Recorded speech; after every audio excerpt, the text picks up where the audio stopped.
Today's Tanya for the second day of Teves is at the beginning of Perek Vav, chapter 6. It's on Daf Yud Amud Aleph. The number at the bottom of the page is 22. In the previous Perek, the Alter Rebbe explained how through the study of Torah one grasps godliness in the most unusual fashion, something that doesn't exist in the physical world or in physical subjects, where the mind becomes absorbed in godliness and godliness is absorbed in the mind. Now the Alter Rebbe goes back to what he was saying about the neshama in Perek Dalet, that the godly soul has 3 garments through which the 10 powers of the godly soul can express themselves and thereby connect to Torah through thinking, doing, and speaking Torah, and grasp that part of God that the neshama could not grasp on its own. So that concluded the description of the godly soul. And here in Perek Vav, the Alter Rebbe begins to describe the other soul, the unholy soul, the nefesh that comes from Klippa, and what it is made of and how it functions. Perek Vav. God created holiness opposite unholiness, or unholiness opposite holiness. Just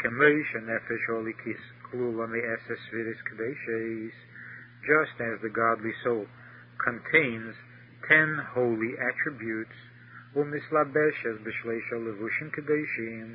these attributes clothe themselves in 3 garments that are holy, the same is true also of the nefesh that comes from the other side, from Klippas Nega, the Klippa that has some light to it, the translucent Klippa, Hamalubeshes Bedam Ha'adam, which is clothed in the blood. This soul also is Klula Me'esekis in the Nesa'avusa. It also contains 10 unholy crowns, 10 powers of the animal soul are called unholy crowns, because the crown represents kingdom, royalty, and in the animal soul, the 10 attributes each rule separately from the other. There's an inability to get along. There's no cohesiveness, and so in unholiness, everything exists separate from everything else, and that's why it is called crowns of unholiness. Shehein, what are these 10 attributes? Sheva mides rois.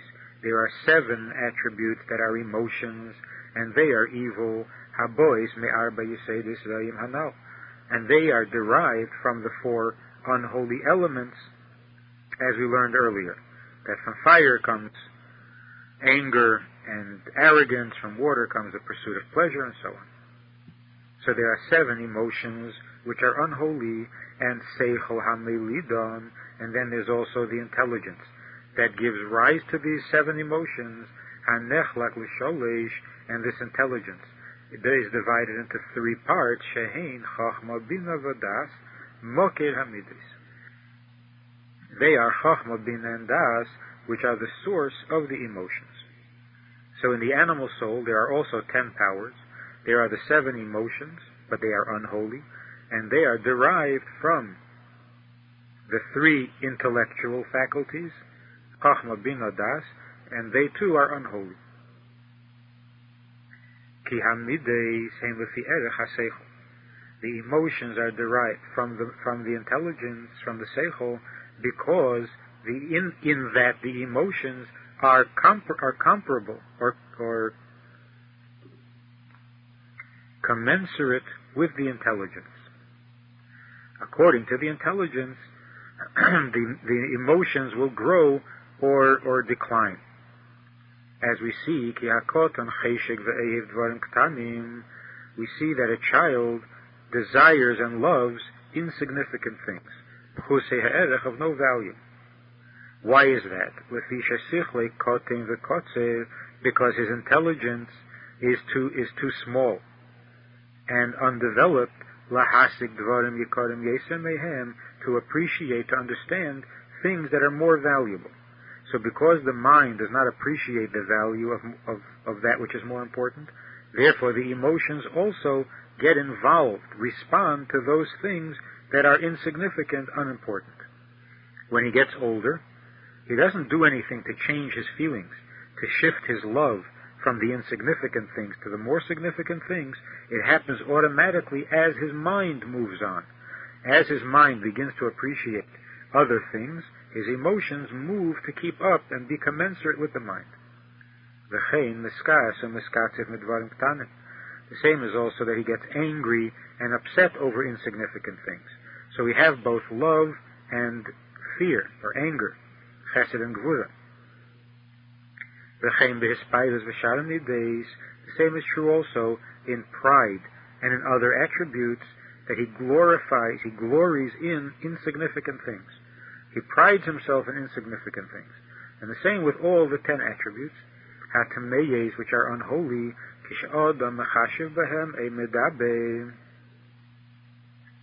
that when a person, start the line again, now these 10 unholy attributes, the 3 intellect and 7 emotions, when you add to them the garments of thought, speech, and deed, when a person thinks of them, or he speaks of them, or he does them,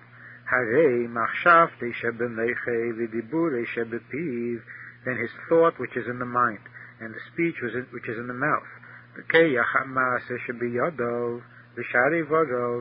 the active power in his hands and in other limbs,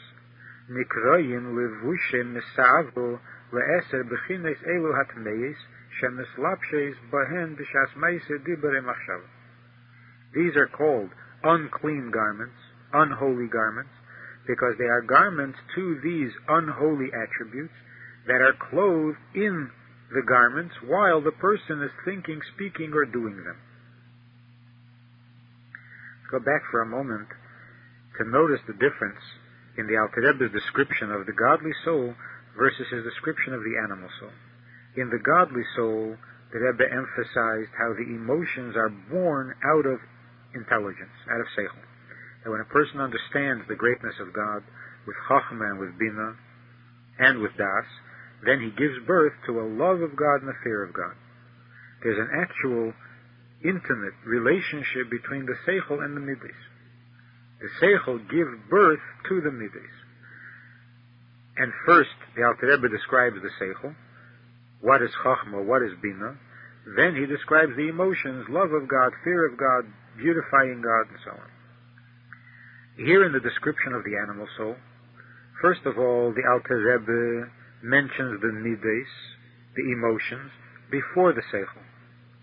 He says first that the 10 attributes consist of the 7 midas, and they are born from the seichel.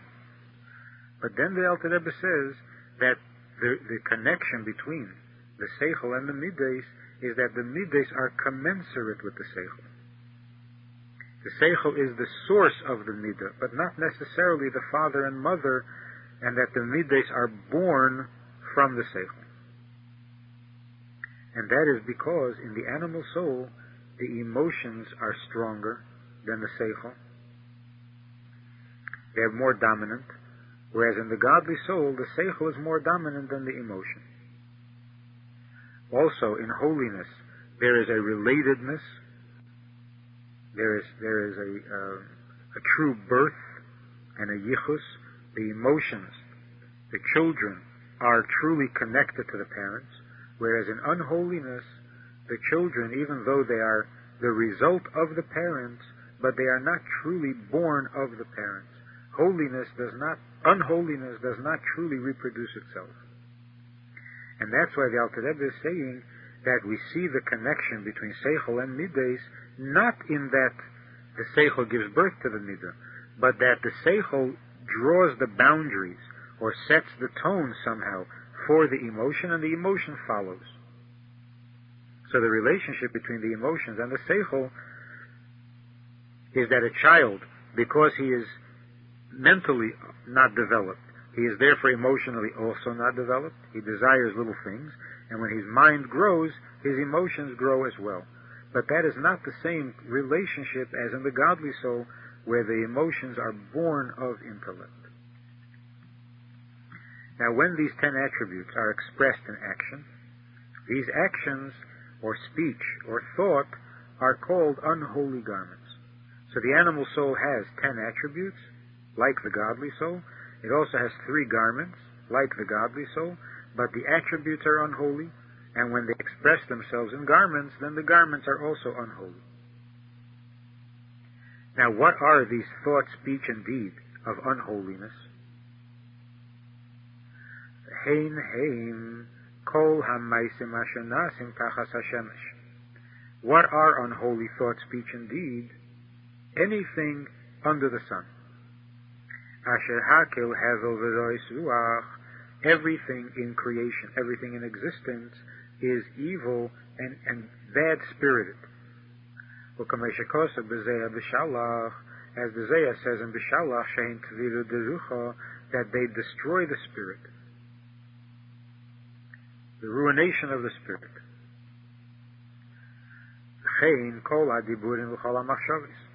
This is true of all the actions of the world, of worldly affairs. It is also true of all worldly speech and thought.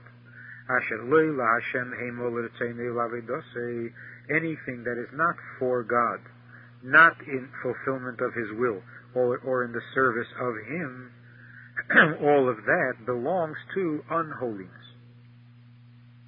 So when the Alter Rebbe says unholy, he doesn't necessarily mean violently evil. He means anything that isn't godly, anything that isn't holy, is automatically unholy, or non-holy.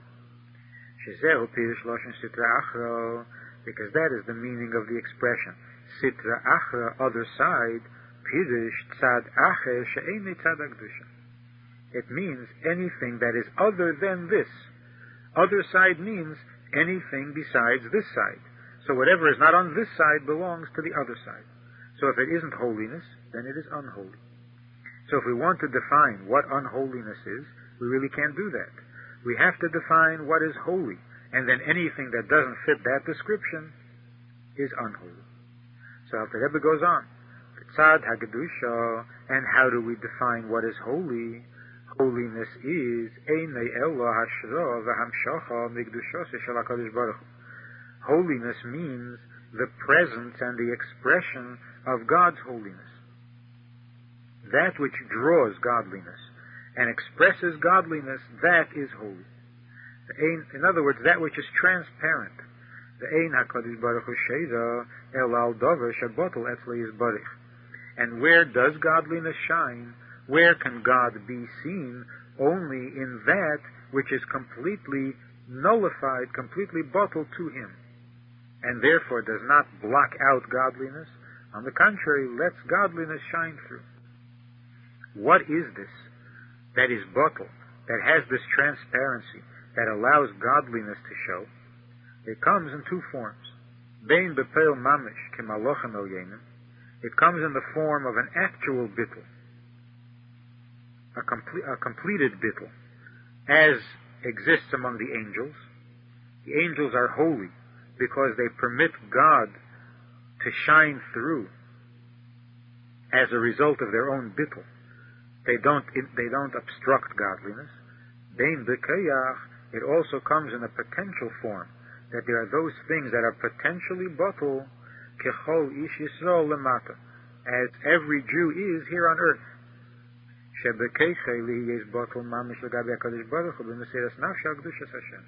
Every Jew has the capacity, has the potential to be completely bottle, to completely remove himself with Mesiras Nefesh for the sake of God's name, for the sake of letting God shine through.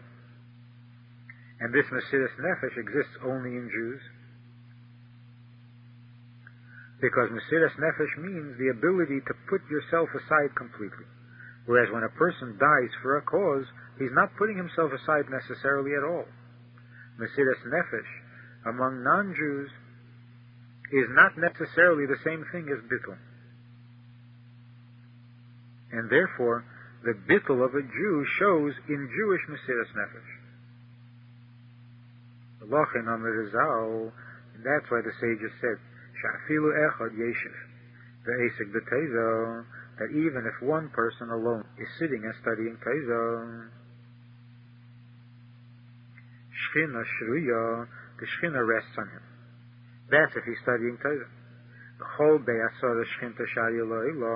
And wherever there are 10 Jews, the Shechina rests no matter what they're doing. So even if they're not studying Torah, if they're not doing a mitzvah, the very presence of 10 Jews already causes the Shechina to rest there, to be revealed there, to the point where we are told that if an angel would enter a room where there are 10 Jews together, the holiness of the collective presence of the Jews would be too much for the angel to bear, and he would be consumed by the intensity of that holiness. What does this holiness come from? Because each Jew represents a potential bittul. He hasn't actualized the bittul because he's not doing a mitzvah. He is not at the moment serving God with Mesiras Nefesh, but he has that potential at all times, and the presence of 10 such potentials creates enough holiness to cause the Shechina to rest to where an angel could not tolerate such holiness. So there are two forms in which holiness comes. There are those things that are by creation, by nature, bottled to God constantly and always. They permit godliness to shine and permit godliness to be revealed because of their bittul. That's constant, like the angels. And then there's a holiness, or a bittul, that is in potential, like every Jew. Every Jewish neshama has the potential of this bittul. Sometimes it is expressed, sometimes it is not. But even when it isn't, it is a higher and greater bittul than the bittul of the angels. In the Hayom Yom, for the second day of Teves, the Rebbe writes that in the war with the Yevonim, the war that the Yevonim waged against the Jews, their intention was lahashkicham teivasecha ulahavirem mechukei tzeinecha, to make Jews forget the Torah and to remove them from the laws of God's will. In other words, they wanted the Jew to disassociate from God and from God's Torah.